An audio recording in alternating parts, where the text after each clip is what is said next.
संपूर्ण श्री शिवलीला अमृत संक्षिप्त कथा स्वरूपामध्ये. या शिवलीला अमृताचे श्रवण केल्याने पापांचे पर्वत नष्ट होतात.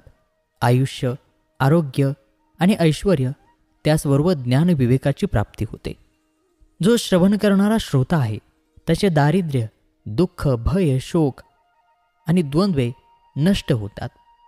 महाशिवरात्रीच्या या पुण्य पावन पर्वावर संपूर्ण शिवलीला अमृत आपण नक्कीच श्रवण करा. अध्याय पहिला. श्रीधर कवीने केलेल्या स्तुतीने प्रसन्न होऊन भगवान शंकरांनी त्यांना शिवलीलामृत लिहिण्याचा आशीर्वाद दिला. महर्षी व्यासांनी स्कंदपुराणामध्ये ब्रह्मोत्तर खंडात या शिवलीलामृताचे वर्णन केले आहे. नैमिषारण्यामध्ये सर्व ऋषीगण जमले असताना शौनकादिक ऋषींनी सूतमुनींना शिवचरित्र सांगण्याची विनंती केली. तेव्हा सूतमुनींनी ओम नमः शिवाय या शिवमंत्राचा महिमा सांगितला. हा सर्वश्रेष्ठ मंत्र असल्याचे त्यांनी सांगितले. नुसते शिवशिव म्हणले तरीही शंकर स्वतः समोर उभे राहतात एवढा याचा महिमा आहे. पण हा मंत्र गुरुमुखातून घेतला तरच प्रभावी ठरतो, म्हणून तो ब्राह्मण गुरूंकडून विधियुक्त घ्यावा. शिवमंत्राच्या पुरश्चरणाने सर्व पापे नष्ट होतात. आणि मग या मंत्राच्या प्रभावाची कथा त्यांनी सांगितली. फार पूर्वी दाशार्ह राजा होऊन गेला. तो उदार आणि सुलक्षणी होता, पण त्याचा एक दुर्गुण होता, तो कामांध होता. त्याची पत्नी कलावती अतिशय सौंदर्यवती होती. एकदा राजा कामातूर झाला. त्याने कलावतीला शयन मंदिरात बोलावले, पण ती आली नाही. राग येऊन राजा कलावतीच्या महालात गेला. तिला रतिक्रीडेची विनंती करू लागला, पण तिने नम्रपणे नकार देऊन व्रतस्थ असल्याचे सांगितले. तसेच तिने राजाला जी स्त्री रोगीट, गर्भवती, ऋतुमती, उपाशी, व्रतस्थ, वृद्ध किंवा अशक्त असेल तिला भोगू नये असेही सांगितले. पर्वकाळी, उत्तम काळी प्रसन्न मनाने समागम करावा असेही तिने सांगितले. पण राजाने दुर्लक्ष करून तिला बाहुपाशात घेतले. त्या क्षणी त्याचे अंग पोळून निघाले. राजाने याचे कारण तिला विचारताच कलावतीने शिवपंचाक्षर मंत्राचा हा प्रभाव असल्याचे सांगितले. राजाला पश्चाताप झाला. त्याने विधीपूर्वक शिवपंचाक्षरी मंत्राची दीक्षा गर्ग मुनींकडून घेतली. जे गुरुला शरण जातात ते धन्य होतात. गुरुकडून अनुग्रहित झालेला राजा नित्य शिवपंचाक्षरी मंत्र जपू लागला. हा अध्याय जो पठण किंवा श्रवण करेल त्याची सर्व पापे नष्ट होऊन तो शिवकृपेला पात्र होतो. शिवलीलामृत अध्याय दुसरा. शिवरात्री महात्म्य. व्यास महर्षींनी माघमासाचे विशेष महत्त्व सांगितले आहे. याच माघमासातील कृष्ण चतुर्दशीला महाशिवरात्री म्हणतात. याच महाशिवरात्रीची म्हणजेच एका व्याधाची कथा पाहूयात. एकदा एक व्याध शिकारीसाठी जंगलात गेला. तेथे त्याने एक शिवमंदिर पाहिले. त्या दिवशी महाशिवरात्री होती. शिवभक्त शिवालयात शिवस्तुती करत होते. तो शिवालयाला वळसा घालून शिकार करण्यासाठी निघाला. जाता जाता गमतीने तो शिवशिव म्हणू लागला. त्या क्षणी त्याची पापे जळून गेली. फिरत फिरत तो एका सरोवराजवळ आला. शिकार करण्यासाठी तो झाडावर चढला. काही प्रहर लुटला. एक हरणी पाणी पिण्यासाठी सरोवराजवळ आली. व्याधाने नियम धरला तशी ती मनुष्यवाणीने बोलू लागली. तिने ती गर्भवती असल्याचे सांगितले आणि प्रसूती समय जवळ आल्याचेही सांगितले. तिने गर्भहत्या पापाचे विवेचन व्याधाला सांगितले. त्या हरिणीची पूर्वकथा अशी होती. ही हरिणी म्हणजे अप्सरा रंभा होती. ती सौंदर्यवती होती. तिला आपल्या सौंदर्याचा गर्व झाला. ती हिरण्य नावाच्या असुराबरोबर राहू लागली. देवसंग तिला आवडीनासा झाला. तिने शिवपूजन पण सोडले. तिला एकदा कैलासाला जाण्याची इच्छा झाली. तिला कैलासात बघून शिव क्रोधित झाले आणि तिच्या सख्या आणि असुर हिरण्य यांच्यासहित तिला हरिणी होऊन 12 वर्ष राहण्याचा शाप दिला. रंभेने क्षमायाचना केली तेव्हा शिवांनी तिला उशाप दिला. आपली ही हकीकत तिने व्याधाला सांगितली, पण व्याधाला तिचे म्हणणे पटले नाही. तेव्हा तिने त्याला वचन देऊन वचनभंगाची पापे काय असतात याचे विवेचन केले. व्याधाने तिला प्रसूत झाल्यावर यायला सांगितले. रंभेच्या दोन्ही सख्यांना पण शिवशाप मिळाला होता. त्या पण पाणी पिण्यासाठी आल्या आणि व्याधाने त्यांच्यावर नेम धरला. तेव्हा एकीने तसे न करण्याला सांगितले. तिने पतिसेवा करून परत येण्याचे वचन दिले. तिने वचनभंगाच्या पापाचे निरूपण व्याधाला सांगितले. व्याधाने तिला जाऊ दिले. हिरण्यासूर जो शिवशापाने मृग बनला होता तो पाणी पिण्यासाठी आला. व्याधाने त्यावरही नेम धरला, पण त्याने विनंती करून घरच्या सदस्यांना सांगून येतो असे सांगू लागला. मृगाने बऱ्याच पापकर्माचे निरूपण व्याधाला सांगितले. आश्चर्यचकित झालेल्या व्याधाने मृगाला त्याच्या परिवाराला भेटण्याची परवानगी दिली. थोड्या वेळाने तिसरी हरिणी तेथे आली. व्याधाने तिच्यावर नेम धरला. तिने पिलांना स्तनपान करून आल्यावर मारण्याची विनंती केली. तिने व्याधाला धर्म, अर्थ, पाप यांची माहिती सांगितली. प्रभावित झालेल्या व्याधाने तिला पण जाण्यासाठी सांगितले. व्याध ज्या झाडावर बसला होता ते बेलाचे झाड होते.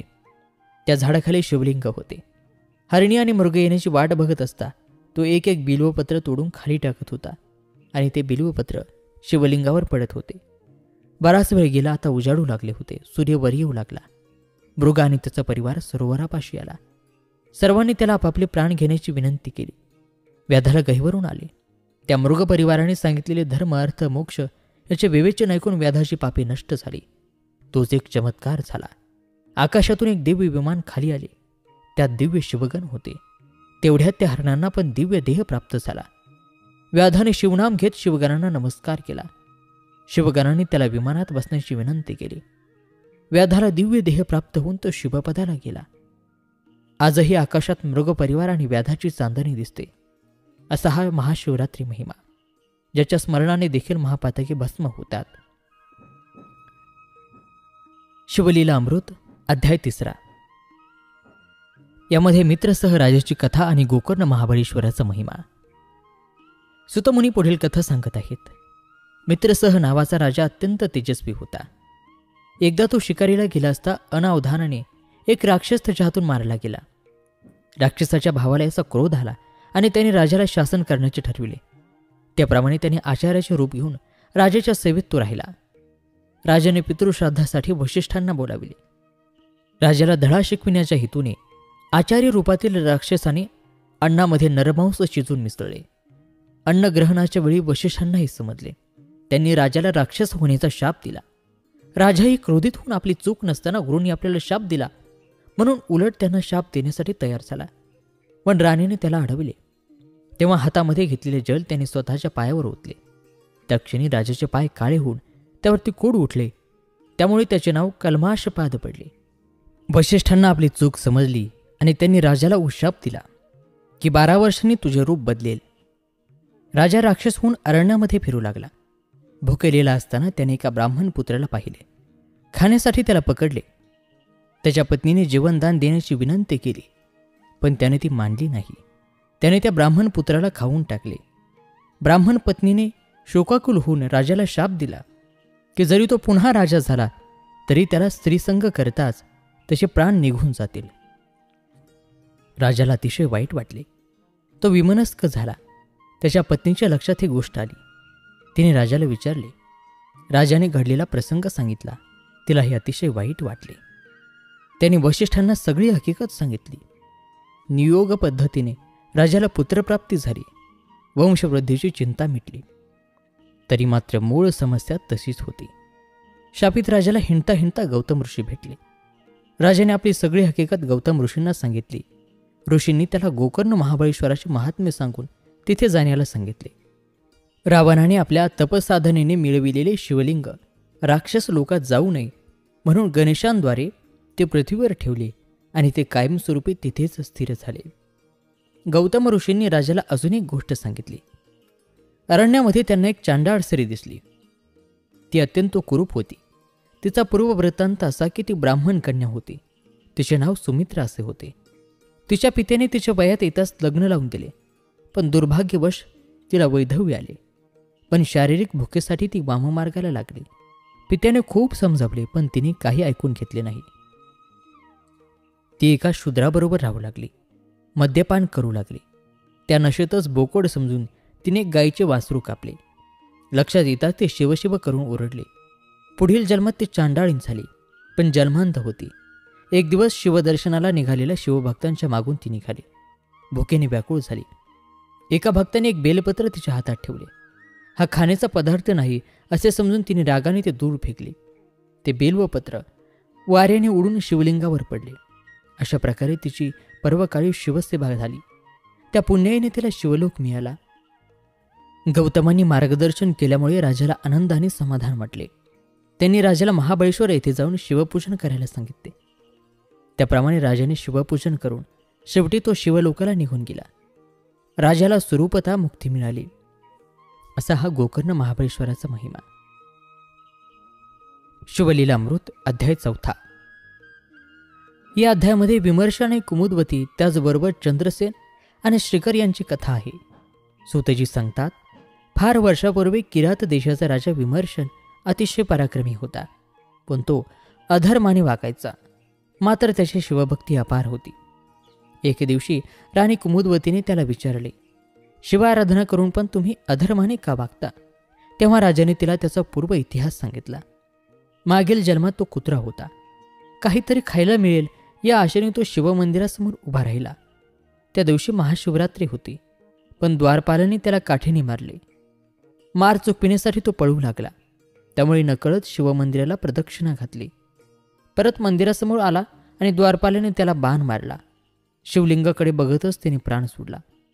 त्या पुण्याईनेच आज त्याला हे वैभव मिळाले.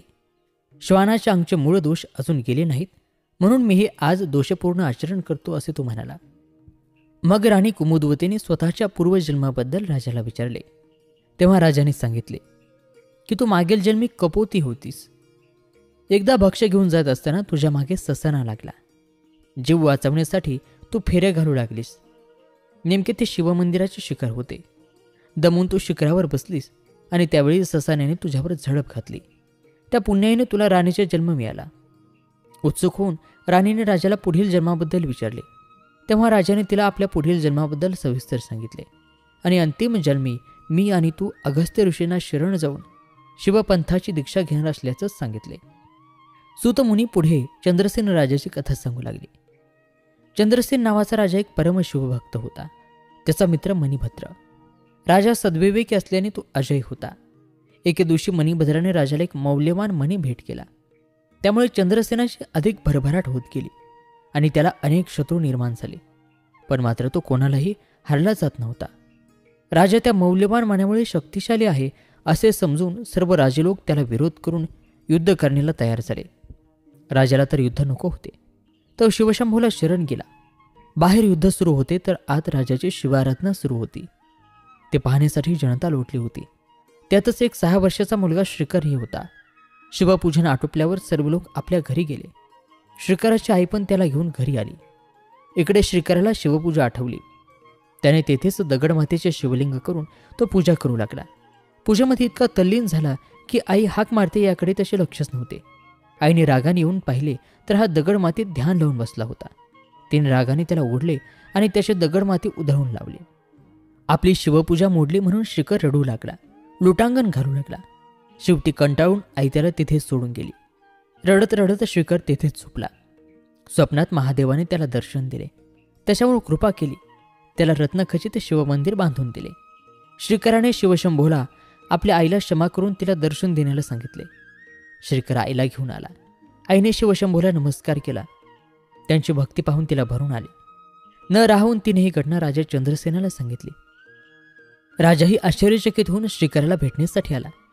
रत्नखचित शिवमंदिर आणि शिवपूजित मग्न श्रीकर पाहून राजाला नवल वाटले. त्याने मनोभावे शंभूला नमस्कार केला. ही घटना शत्रुराजांना समजली. त्यांचे मतपरिवर्तन झाले आणि त्यांनी युद्ध थांबवून शिवशंभूचे दर्शन घेण्याची इच्छा व्यक्त केली.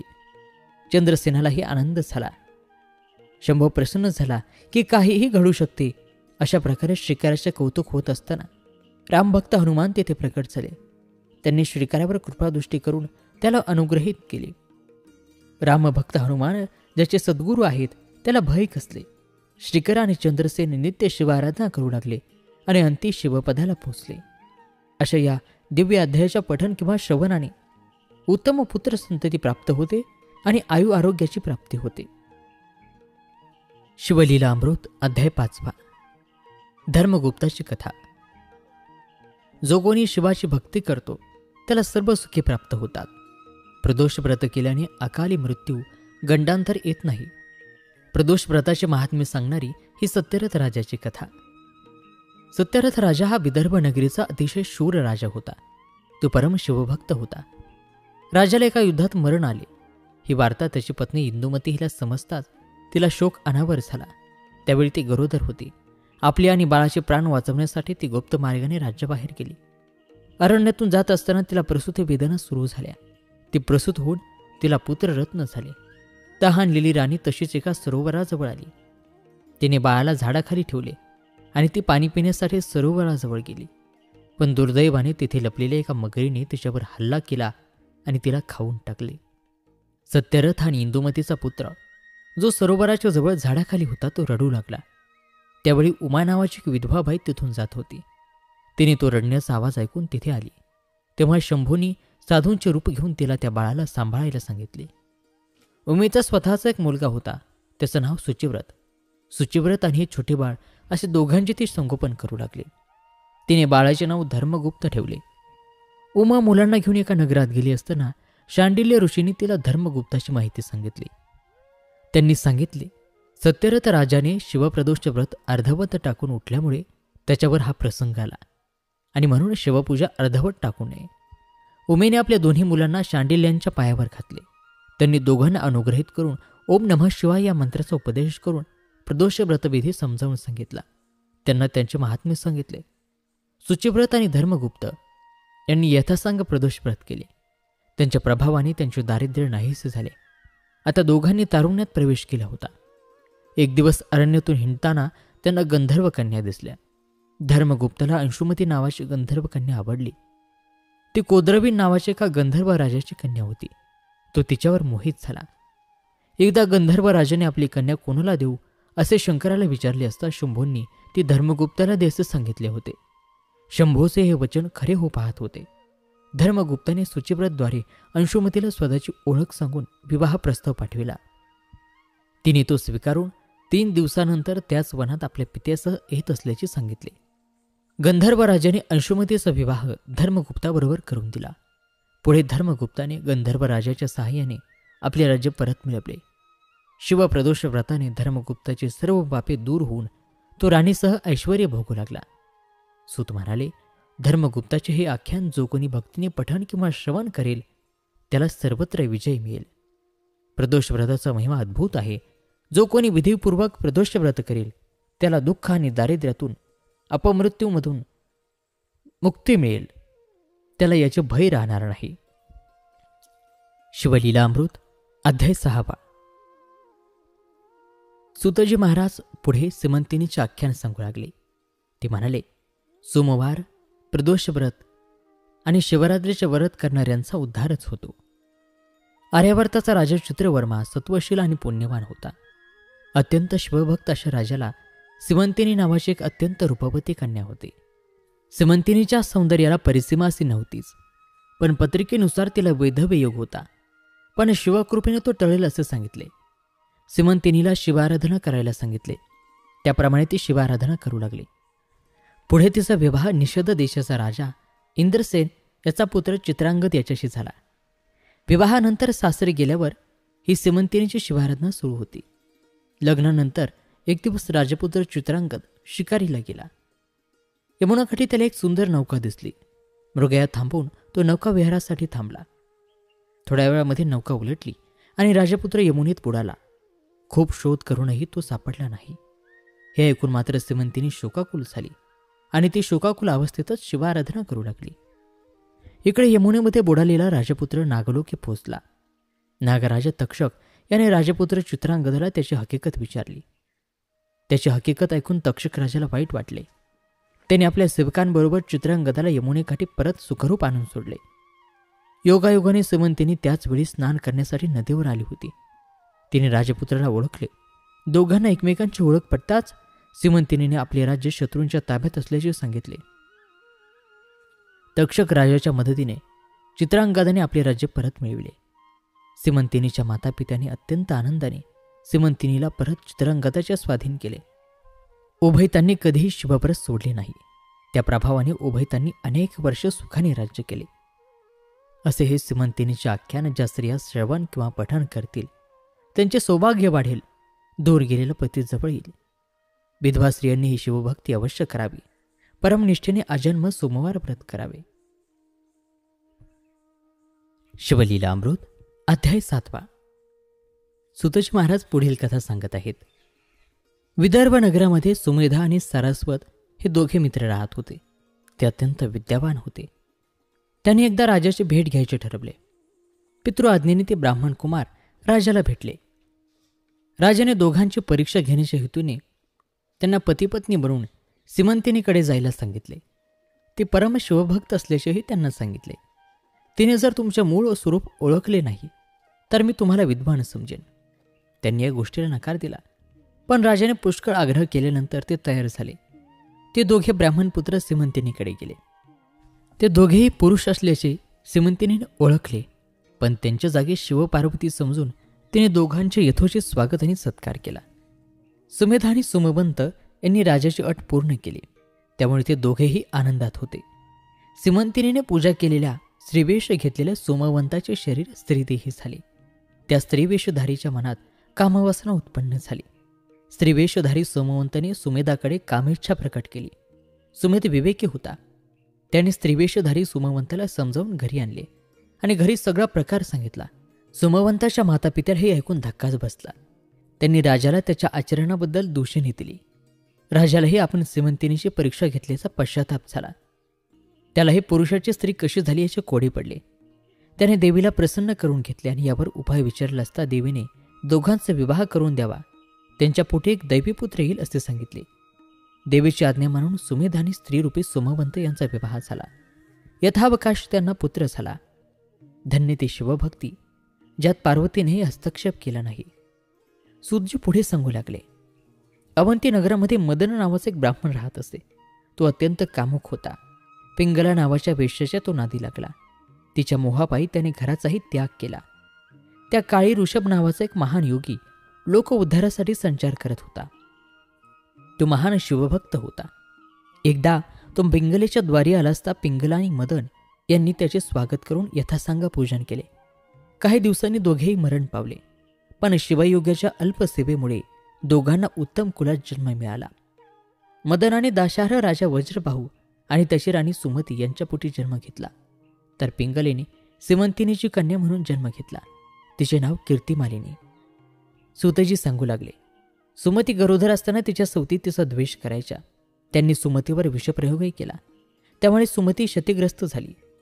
राजाने राणीला आणि तिच्या मुलाला अरण्यात सोडले. सुमती शिवभक्त होती. ती सतत शंभूचा धावा करत असे. अरण्यातून जात असताना तिची एका वाण्याबरोबर भेट झाली. त्याने तिला वैश्यनगराला आणले. तिची आणि नगराधिपती पद्माकर यांची भेट घालून दिली. पद्माकरांनी सुमतीला धर्मकन्या मानून तिला राजाश्रय दिला. त्याने सुमती आणि तिच्या मुलावर उपचार केले, पण काही उपयोग झाला नाही. थोड्या दिवसात सुमतीचा मुलगा मरण पावला. ती शोकाकुल झाली. तेव्हा ऋषभ या महान शिवयोगाने तिचे सांत्वन केले. त्याने सुमतीला महामृत्युंजय मंत्र सांगितला. त्याने महामृत्युंजय जपाने भारलेले भस्म तिला आणि तिच्या पुत्राला लावले. त्या योगे त्या मुलामध्ये प्राणसंचार होऊन तो जिवंत झाला. सुमतीची क्षतिग्रस्त क्रांती जाऊन ती तेजस्वी दिसू लागली. ती पाहून पद्माकराला धन्य वाटले. गुरुकृपा आणि गुरुमंत्राने तो प्रभावित झाला. ऋषभाने सुमतीच्या मुलाचे नाव भद्रायू ठेवले. त्यांनी भद्रायू 12 वर्षाचा झाल्यावर नीतिधर्म समजावून सांगितला. श्रोते हो, या अध्यायाचे श्रवण किंवा पठण केल्याने उमारमनासहित गिरीप्रदक्षिणा केल्याचे फळ मिळते. शिवलीला अमृत अध्याय 8. भद्रायूचे आख्यान. सूतजी महाराज पुढे सांगू लागले. ऋषभाने भद्रायूला नीतिधर्माचा उपदेश केल्यानंतर शिवकवच, रुद्राक्ष धारण, भस्म धारण शिकवले. तसेच त्याला एक मौल्यवान शंख भेट म्हणून दिला. काही वर्ष लोटली. राजा वज्रबाहू, जो भद्रायूचा पिता होता, त्याच्यावर मगध देशाचा राजा हेमरथ याने आक्रमण करून वज्रबाहूला पराजित केले. ही गोष्ट भद्रायूला समजली. त्याने आईचा आशीर्वाद घेऊन हेमरथ राजावर आक्रमण केले. त्याचा पराभव करून त्याने आपला पिता आणि सावत्र माता यांना बंदीगृहातून मुक्त केले. राजा वज्रबाहू आणि सावत्र माता यांनी भद्रायूचे मनापासून आभार मानले. भद्रायूने राजाकडे स्वगृही जाण्याची अनुमती मागितली आणि मी 3 दिवसांनी परत येईन तेव्हा माझी ओळख सांगेन असे सांगितले. त्याच समयी शिवयोगी ऋषभाने चित्रांगद आणि सीमंतिनीची भेट घेऊन भद्रायूचा जन्म वृत्तांत सांगितला. तसेच कीर्तिमालिनीचा विवाह त्याच्याबरोबर करायला सांगितले. त्याप्रमाणे उभयतांचा विवाह संपन्न झाला. भद्रायूच्या विवाहाला राजा वज्रबाहू पण आला होता. त्यांनी भद्रायूची चौकशी करताच भद्रायूने त्याला एकांतात नेऊन त्याचाच पुत्र असल्याचे सांगितले आणि आपला व आपल्या आईचा पूर्व इतिहास सांगितला. राजाला पश्चाताप झाला. त्याने सुमती आणि भद्रायूची माफी मागितली. पुढे काही वर्षांनी आपले राज्य भद्रायूला देऊन तो सुमतीसह हिमालयात शिव आराधनेसाठी निघून गेला. भद्रायू आणि कीर्तिमालिनी शिवभक्त होते. एकदा ते वनविहाराला गेले असताना एक ब्राह्मण दाम्पत्य जीवाच्या आकांताने ओरडत येताना त्यांना दिसले. एक भला मोठा वाघ त्याच्या मागे लागला होता. ब्राह्मणाने आपल्या पत्नीला वाचविण्याची विनंती भद्रायूला केली. भद्रायूने धनुष्याला बाण लावला. तोपर्यंत वाघाने ब्राह्मण पत्रीवर झडप घालून तिला उचलून नेले. ब्राह्मण शोकाकुल झाला. भद्रायूने त्याला नाना परीने समजावले, पण तरीही काही उपयोग झाला नाही. ब्राह्मणाला आपली पत्नी परत हवी होती. शेवटी भद्रायूने संकल्पपूर्वक आपली पत्नी ब्राह्मणाला दान करून अग्निकाष्ठ भक्षण करण्याचे ठरवले. संकल्पपूर्वक पत्नी दान करून तो अग्निप्रवेश करणार तो ब्राह्मण कीर्तिमालिनीसह अदृश्य झाला. इकडे भद्रायूने संकल्प करून अग्निप्रदीप्त केला. भस्म धारण करून गुरूंना नमस्कार करून चितेत उडी टाकणार तो शिवशंभू पार्वतीसह प्रकट झाले. त्यांनी भद्रायूला वर मागायला सांगितले. तेव्हा ब्राह्मण पत्नी जिवंत परत देण्याची विनंती त्याने केली. शिवशंभूंनीही ही आपलीच लीला असल्याचे सांगितले. शिवशंभूंनी प्रसन्न होऊन भद्रायूचा आणि त्याच्या कुलाचा उद्धार केला.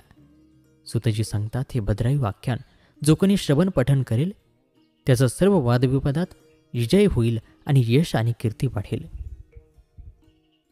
शिवलीलामृत अध्याय 9. जेथे शिवनामाचा गजर अहोरात्र असतो तिथे जन्म मरण संसार भय यांचे अस्तित्वच नसते. याचीच एक कथा सुतजी सांगतात. वामदेव नावाचा एक ऋषी महाज्ञानी आणि परमशिवभक्त होता. एक दिवस अरण्यातून भटकत असताना त्याची भेट ब्रह्मराक्षसाशी झाली. ब्रह्मराक्षस त्याला खाण्यासाठी अंगावर धावून गेला. पण वामदेवाचा स्पर्श होताच त्याची असुरी वृत्ती नाहीशी होऊन त्याच्यात सात्विकता उत्पन्न झाली. आपल्या स्पर्शाने राक्षसाचा उद्धार झाला हे वामदेवाला कळाली पण नाही. पण ब्रह्मराक्षसाने त्याचा पूर्व इतिहास सांगितला. मागील जन्मी तो दुर्जय नावाचा राजा होता. त्याने अनेक पापकर्म केली, त्याचीच फळे मी भोगत आहे. पण तुमच्या स्पर्शाने मी पापमुक्त झालो हे कसे काय? तेव्हा वामदेवाने त्याला भस्मधारण विधी सांगितला. भस्म महिमा ऐकून ब्रह्मराक्षस पावन झाला. मंत्रतीर्थ, ब्राह्मण, देव, गुरु, यज्ञ, ज्योतिषी, औषध याविषयी मनात नेहमी श्रद्धा हवी, तरच त्याची अनुभूती येते. सुतजी पुढे सांगू लागले. जो श्रद्धेने भस्मधारण करतो त्यावर कायम शंभूची कृपादृष्टी असते. अशीच एक कथा तुम्हाला सांगतो. पांचाल देशाचा राजा सिंहकेतू पराक्रमी होता. तो शिकारीसाठी गेला असता काही भिल्ल पण त्याच्या सोबत होते. त्यातील एका भिल्लाला एक शिवलिंग दिसले. त्याने ते राजाला दाखवले. भिल्लाने ते शिवलिंग घरी नेण्याची परवानगी मागितली. राजाने ती मान्य करून भिल्लाला साधा पूजाविधी सांगितला. त्याला चिताभस्माचे पण महत्त्व सांगितले. तो भिल्ल ते शिवलिंग घेऊन घरी आला आणि त्याची नित्य चिताभस्माने पूजा करू लागला. एक दिवस त्याला चिताभस्म मिळालीच नाही. तो निराश झाला आणि हे पाहून त्याच्या पत्नीने आत्मदहन करून आत्मसमर्पण केले. शबराने पूजन करून नैवेद्य आणण्यासाठी पत्नीला हाक मारली आणि काय आश्चर्य, हाकेसरशी त्याची पत्नी धावत आली. शिवलीला असती. देवानेच भक्तांची परीक्षा घेऊन त्यावर कृपादृष्टी केली. असा हा शिवमहिमा अपरंपार आहे. शिवलीलामृत अध्याय 10. सुतजी पुढील कथा सांगू लागले. अनर्थ देशामध्ये देवरथ नावाचा ब्राह्मण होता. तो वेदशास्त्र संपन्न होता. त्याची मुलगी शारदा अत्यंत सुशील होती. तिचा विवाह पद्मनाभ नावाच्या एका ब्राह्मणाशी झाला. एके दिवशी पद्मनाभ संध्येसाठी नदीवर गेला असता सर्पदंशाने तो मृत झाला. शारदेला शोक अनावर झाला. पतिस्मरण करत असता एक दिवस नैध्रुव नावाचे ऋषी तिच्या घरी आले. तिने नमस्कार करताच त्यांनी तिला पुत्रवती आणि सौभाग्यवती होण्याचा आशीर्वाद दिला. शारदेने आपण विधवा असल्याचे आणि आपला पती काही दिवसांपूर्वीच सर्पदंशाने मृत्यू झाल्याचे सांगितले. तेव्हा ऋषींनी आपले वचन खोटे होणार नसल्याचे सांगितले आणि तिला धीर देऊन त्यांनी ओम नमः शिवाय या मंत्राचा उपदेश केला. त्याचबरोबर उमामहेश्वर व्रताची दीक्षा दिली. शारदा नित्य जप आणि व्रत करू लागले आणि त्या प्रभावाने उमामहेश्वर तिच्यावर प्रसन्न होऊन तिला शिवलोकी घेऊन गेले. शिवलीलामृत अध्याय 11. रुद्राक्षाचा महिमा आणि भद्रसेनाचे आख्यान. सुतजी पुढे सांगू लागले. भद्रसेन हा काशी देशाचा पराक्रमी राजा होता. त्याची पत्नीही सुशील होती. त्याचा प्रधान हाही शिवभक्तच होता. दोघांनाही एक एक पुत्र होता. राजकुमार सुधर्म तर प्रधान पुत्र तारक. दोघेही अत्यंत शिवभक्त होते. ते नित्य रुद्राक्ष धारण करत शिवपूजेत मग्न असत. एकदा पराशर मुनींना राजाने मुलांबद्दल विचारले. त्यांनी मुलांचा पूर्व इतिहास सांगितला. नंदीग्रामची वेश्या महानंदा अत्यंत शिवभक्त होती. तिने एक कोंबडा आणि एक माकड पाळले होते. तिने त्यांच्या गळ्यात कौतुकाने रुद्राक्ष बांधले होते. पुढे शिवशंभूने तिची परीक्षा घेण्याहेतू ते आले असताना तिच्या शिवमंदिराला आग लावली आणि त्यात शिवलिंग आणि हे दोघे भस्मसात झाले. पुढे शिवशंभू तिची परीक्षा घेण्याहेतू आले असताना त्यांनी तिच्या नृत्यशाळेला आग लावली. त्यात शिवलिंग आणि हे दोघे भस्मसात झाले. महानंदेने पण अग्निकाष्ठ भक्षण केले. त्याच पुण्यप्रभावाने हे दोघे शिवभक्त म्हणून जन्माला आले. पराशर ऋषींनी राजाला राजपुत्र अल्पायुष्य असल्याचे सांगितले. आजपासून 7व्या दिवशी राजपुत्र मृत्यू पावेल असेही सांगितले. हे ऐकून राजा शोकाकुल झाला. पराशर ऋषींनी राजाला सावध करून रुद्राध्यायी महिमा सांगून त्याचे अनुष्ठान करायला सांगितले. त्याप्रमाणे राजाने रुद्रावर्तने करतात शिवकृपाहून राजपुत्राचा मृत्यूयोग टळला. भद्रसेन आनंदी झाला. त्याचवेळी देवर्षी नारद तिथे आले. राजाने त्यांचे यथोचित स्वागत केले.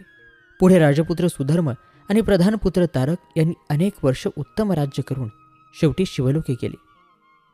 श्रुतवय भद्रसेन आख्यान जो कोणी ऐकेल वाचेल त्यांना दीर्घायुषी आणि उत्तम संतती होईल. शिवलीलामृत ग्रंथाच्या पठणाने पण दीर्घायुष्य प्राप्त होते. शिवलीलामृत अध्याय 12. सुतजी सांगू लागले. शिवकीर्तन नित्य ऐकावे. जो कोणी शिवनिंदा करतो त्याला अनेक यमयातना भोगावे लागतात. नित्य शिवस्मरण करावे. सुत सांगतात, बाष्कल ग्रामामध्ये विदुर नावाचा एक दुराचारी ब्राह्मण होता. त्याची पत्नी बहुला ही पण व्याभिचारीच होती. मृत्यूनंतर विदुराला पिशाच्य रूप प्राप्त झाले. उपाशीपोटी भटकत बहुला आपल्या मुलाला घेऊन गोकर्ण क्षेत्री आली. त्यावेळी शिवरात्र पर्व सुरू होते. शिवमंदिरात बसली असताना तिने पापकर्माचे वर्णन ऐकले. यमयातनाबद्दलही ऐकले. तिला आपल्या वागण्याचा पश्चाताप झाला. ती रडू लागली.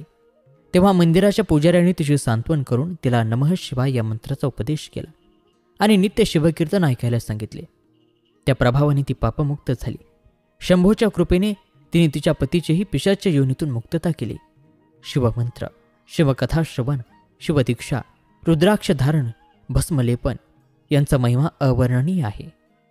सुतजी पुढे सांगू लागले. भस्मासूर हा अतिशय शिवभक्त होता. त्याची शिवभक्ती अपरिमित होती. त्याला शंभूने वरदान दिले होते की तू ज्याच्या डोक्यावर हात ठेवेल त्याचे भस्म होईल. पण त्या भक्तीचा त्याला गर्व झाला आणि तो स्वतःला सर्वश्रेष्ठ समजू लागला. त्याने सज्जनांचा संहार करायला सुरुवात केली. तेव्हा भगवान विष्णूंनी मोहिनी अवतार धारण करून भस्मासुराला नष्ट केले. सर्वांना आनंद झाला आणि त्यांनी भगवान विष्णूंचा जय जयकार केला. शिवलीलामृत अध्याय 13. सुतजी पुढील कथा सांगू लागले. प्रजापती दक्षाने आयोजित केलेल्या एका यज्ञात माता सतीचा भयंकर अपमान केला आणि तो सहन न होऊन देवी सतीने अग्निसमर्पण केले. हे वृत्त भगवान शंकरांना समजताच त्यांनी उग्र अवतार धारण केला आणि त्यांनी दक्षाचा वध केला. पण परत दक्षाच्या शरीरावर बोकडाचे मस्तक बसवून त्याला जिवंत करून शंभू तपश्चर्याला निघून गेले. दाक्षायणी जी सती या नावाने ओळखली जाते तिने हिमालय पर्वतराजांची कन्या पार्वती म्हणून पुन्हा जन्म घेतला. ती अत्यंत शिवभक्त होती. तिने मनाने शंकरांना पती म्हणून वरले होते. तारकासूर, तायकाक्ष, विद्युन्माली हे तिघे शिवभक्त होते. त्यांना अनेक वर प्राप्त होती म्हणून ते उन्मत्त झाले होते.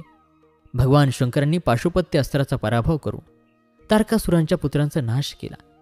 ते ऐकून तारकासूर खवळला. तारकासुराचा वध हा शिवपार्वतीच्या पुत्रापासून होणार हे विधिलिखित होते.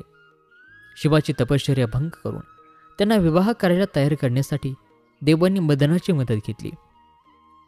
पण शंकरांनी मदनाला भस्मसात केले. मदन पत्नी रती हिला शोक अनावर झाला. तेव्हा इंद्राने तिचे सांत्वन केले. द्वापार युगात तुमचे मिलन होईल असं सांगितले. इकडे उमेने शिवप्राप्तीसाठी घोर तपश्चर्या केली.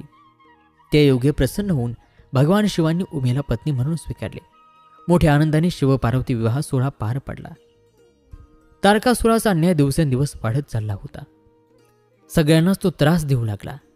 शिवपार्वती एकांतात असताना अतिथी म्हणून आलेल्या अग्नीला पार्वतीने शिवतेज भिक्षा म्हणून दिली. अग्नीने ते 6 कृतिकांना दिले. त्यायोगे त्यांना गर्भधारणा झाली. त्यांनी भयभीत होऊन गर्भत्याग केला. तेव्हा एक चमत्कार घडला. ते 6 गर्भ एकत्र होऊन एक दिव्य बालक जन्मले. कृतिका नक्षत्रावर जन्म झाल्यामुळे त्याचे नाव कार्तिकेय झाले. यालाच स्कंद या नावानेही ओळखतात. तारकासुर आणि देव यांच्यामध्ये युद्ध सुरू झाले. देवांनी स्कंदाला म्हणजेच कार्तिकेयला सेनापती पद दिले. तारकासुर आणि कार्तिकेय यांच्यामध्ये मोठे युद्ध सुरू झाले आणि अखेर कार्तिकेयने तारकासुराचा वध केला. सर्वांना अत्यानंद झाला. माता पार्वतीने स्कंदाला म्हणजेच कार्तिकेयला विवाह करण्याचा आग्रह केला, पण त्यांनी तो नाकारला. सुतजी म्हणतात, स्कंद पुराणातील ही कथा श्रवण केल्याने सर्व दुःख दूर होतात. आणि आता शिवलीलामृत ग्रंथातील अंतिम 14वा अध्याय. सुतमुनी शिवलीला सांगतात. शिवपार्वती षडानन आणि बाल गजानन यांच्यासोबत आनंदाने काल व्यतीत करत होते. एकदा माता पार्वती शंकरांचे मुखावलोकन करत असताना तिला जटेमध्ये एका स्त्रीचे मुख दिसले. तेव्हा शंकरांनी तिला आपल्या जटेमध्ये गंगेला धारण केल्याचे सांगितले. एकदा सरीपाठ खेळत असताना पार्वती जिंकली. लज्जित होऊन भगवान शंकर तपश्चर्याला निघून गेले. माता पार्वतीला कर्मेना. तिने अनेक उपायांनी शंकरांना शोधून काढले. तिने भिल्लिनीचे रूप घेऊन शिवाला मोहित केले आणि पुन्हा शिवपार्वती यांचे मिलन झाले. सुतजी पुढील कथा सांगू लागले. राजा श्रीयाळ आणि त्याची पत्नी चांगुना परमशिवभक्त होते. शिवशंभूंनी त्यांची परीक्षा घेण्याच्या हेतूने त्यांच्या मुलाचे मांस शिजविण्यासाठी सांगितले. श्रीयाळाचा मुलगा चिलिया हा पण अत्यंत शिवभक्त होता. आनंदाने तो स्वतःचे मांस द्यायला तयार झाला. स्वपुत्राचा शिरच्छेद करून त्याचे मांस शिजविणे ही अत्यंत दुःखद गोष्ट श्रीयाळ आणि चांगुनीने पार पाडली. तरीही अतिथीरूपी शंभू जेविना. त्यांनी चिलियाला सुद्धा बोलावायला सांगितले. अत्यंत दुःखी होऊन चांगुनीने चिलियाला हाक मारली. त्याचबरोबर तो हसत हसत समोर आला. दोघांनाही आश्चर्य वाटले. आपले अतिथी रूप टाकून शंभूंनी आपले खरे रूप दाखवले.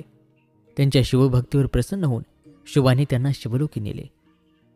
शिवलीला अमृताचा हा 14वा अध्याय म्हणजे 14 विद्यांचे सार. या ग्रंथाचे पठण किंवा श्रवण करता आयुष्य, आरोग्य, ऐश्वर्याची प्राप्ती होते. सर्व दुःखे नाहीसे होऊन अंती शिवलोक प्राप्त होतो. शिवमंत्र, रुद्राक्ष धारण, रुद्राध्याय, प्रदोष, शिवरात्री, भस्मधारण, शबकीर्तन या सर्व मार्गाने नेहमी शिवभक्ती करावी. हा ग्रंथ जो भक्तीने श्रवण करेल, पठण करेल, त्याला शिवशंभूची कृपादृष्टी लाभेल. असा हा शिवलीलामृत ग्रंथ या ठिकाणी समाप्त होत आहे. श्री सांब सदाशिवार्पणमस्तु. आपल्यासाठी या संक्षिप्त शिवलीलामृताचं लेखन केलंय समृद्धी शरद जोशी, कोल्हापूर.